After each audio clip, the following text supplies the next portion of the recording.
নমস্কার বন্ধুরা, প্রতিমা রান্নাঘরে সব বন্ধুদেরকে স্বাগত জানিয়ে শুরু করছি আজকের রেসিপি। আজকে আমি পালং শাকের একটা দুর্দান্ত রেসিপি শেয়ার করব।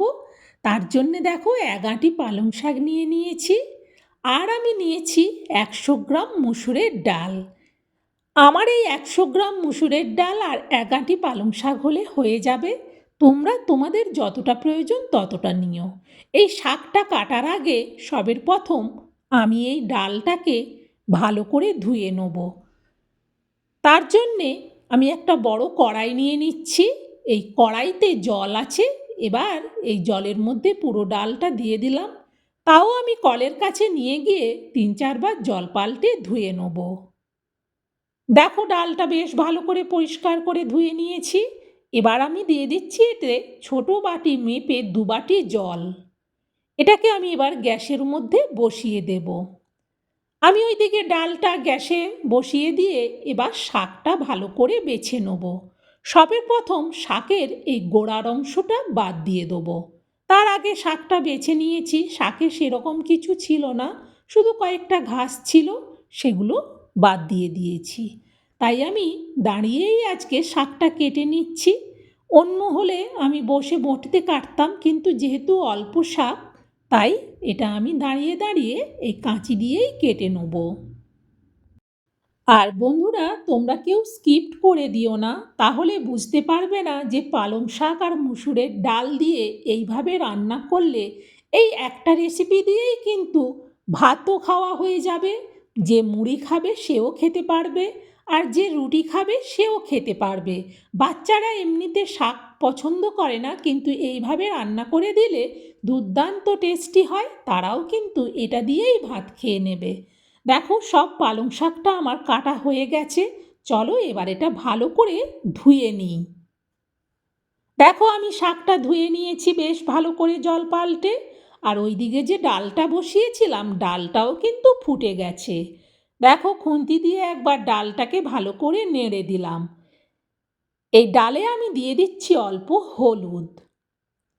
আবারও আমি খুন্তি দিয়ে একটু ডালটাকে নাড়াচ্ছি, কারণ ডালটা আরেকটু সেদ্ধ হতে হবে। দেখো ডালটা আগের থেকে অনেকটাই সেদ্ধ হয়ে গেছে। তখন দিয়ে দিচ্ছি এই পালং শাকগুলো। সব পালং শাকগুলো দেওয়ার পর ডালটা যে ফুটছিল, ডালের ফুটটা বন্ধ হয়ে গেছে, তাই আবারও এটা আমি নাড়াতে থাকবো। দেখো আবারও ডালটা ফুটে উঠেছে। এইভাবে প্রায় আমি মিনিট ৫ এই ডাল আর শাকটাকে সেদ্ধ করে নিলাম। দেখো সুন্দরভাবে ডালও সেদ্ধ হয়ে গেছে, শাকও সেদ্ধ হয়ে গেছে। এবার এটাকে আমি নাবিয়ে নেব। আর বেশি সেদ্ধ করব না, এই অবস্থাতেই আমি নাবিয়ে রেখে দিচ্ছি একটা বড় বাটির মধ্যে। তারপর আমি আবারও কড়া বসিয়ে কড়াতে দিয়ে দিলাম তেল। এই রান্নাটার জন্যে সরিষার তেল ব্যবহার করছি, কারণ সরিষার তেলে এই রান্নাটা খুব ভালো হয়। তেলটা একটু চাড়িয়ে নিয়ে তেলের মধ্যে দিয়ে দিচ্ছি আমি একটা তেজপাতা, আর দিচ্ছি ২টো শুকনো লঙ্কা, আর দিচ্ছি অল্প কালো জিরে আর গোটা জিরে, আর একটু রাঁধুনি মশলা। বেশ ভালো করে এই ফোড়নটাকে এবার ভেজে নেব। লঙ্কা আর এই ফোড়ন থেকে যখন সুন্দর গন্ধ বেরোবে, তখন এতে দিয়ে দেবো একটা বড় সাইজের পেঁয়াজ। বড় বড় করেই কুচি করেছি পেঁয়াজটা।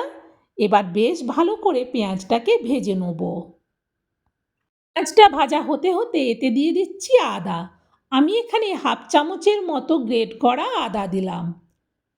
এবার আদা আর পেঁয়াজটাকে ভালো করে ভেজে নেব।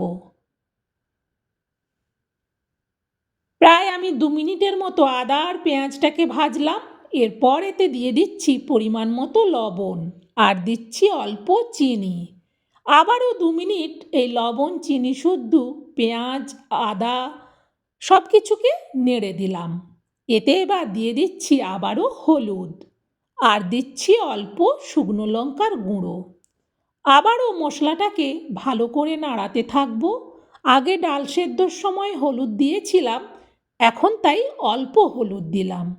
বেশ ভালো করে দেখো মশলাটাকে ভেজে নিলাম। এইভাবে যখন মশলাটা বেশ ভালো করে ভাজা হয়ে যাবে, তখন এতে দিয়ে দেবো ডাল আর পালং শাক যে সেদ্ধ করে রেখেছিলাম সেইটা পুরোটা দিয়ে দিলাম। এবার বেশ ভালো করে খুন্তি দিয়ে এটাকে নাড়াতে থাকবো। দেখো এটার ফুটটা বন্ধ হয়ে গেছে, গ্যাসের ফ্লেমটাকে কিন্তু এখন বাড়িয়ে দিয়েছি। সুন্দরভাবে ডালটা হয়ে গেছে। এবার এতে আমি দিয়ে দেবো পনির। আমি এখানে 100 গ্রাম পনির নিয়েছি। 100 গ্রাম পনিরকে আমি এমনি হাত দিয়ে গুঁড়ো করে নিচ্ছি। এটা গ্রেট করে নিলেও হয়, তোমাদের যেটা সুবিধে তোমরা সেই মতো করো। ওইদিকে ডালটা তো এখনও ফুটছে। চলো, এই পনিরটা আমার রেডি হয়ে গেছে। এবার দেখো ডালটা ফুট উঠে গেছে। খুন্তি দিয়ে একবার ডালটাকে ভালো করে নেড়ে দিলাম। এরপর এতে দিয়ে দিচ্ছি ভেঙে গুঁড়ো করা পনির। সব পনিরটা দিয়ে দিলাম। দেওয়ার পর ভালো করে আবারও খুন্তি দিয়ে ডাল পালং পনিরকে মিশিয়ে দিলাম। নাবানোর আগে দিয়ে দিচ্ছি ভাজা জিরে গুঁড়ো 1/2 চামচ। এটা প্লেন ভাজা জিরে গুঁড়ো। এবার বেশ ভালো করে ডালটার মধ্যে মিশিয়ে দিলাম। এইভাবে পালং শাক ডাল দিয়ে রান্না করলে তাতে এই পনির অল্প দিয়ে দিলে দুর্দান্ত টেস্টি হয়।